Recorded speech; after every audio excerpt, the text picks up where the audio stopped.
bazalwane. Amen. Ngiyanibingelela egameni lenkosi Yesu Kristu. Amen.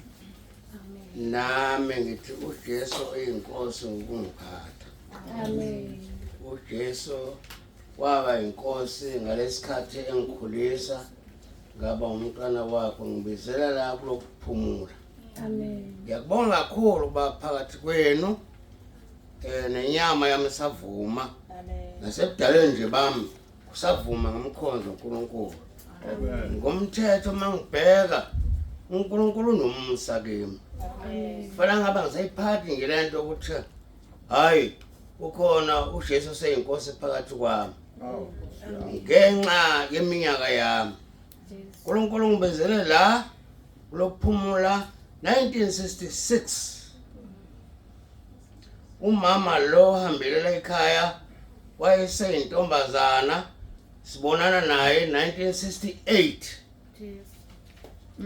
Ngamkhonza uNkulunkulu wangiphatha ngehla ngenyuka naye ngifuna impilo enhle kunempilo angangiphila ngale ezweni.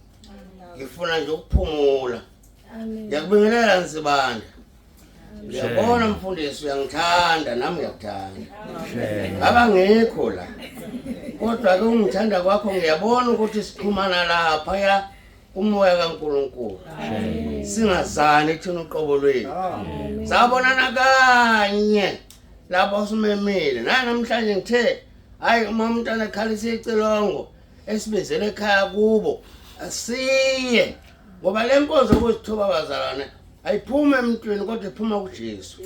Ngoba kufanele sizithobe size sizohlangana njengabantwana bakaNkulunkulu amaKristu. Amen. Ngakho ke nonke ke ngithi ke ngiyambonga nami uNkulunkulu ongigcine kwaze kwafika leminyaka yethi mayikhuluma umuntu ethi mina ngino 8 years kube ngathi uyaphika mayethi no 8 ngino 8 impela years.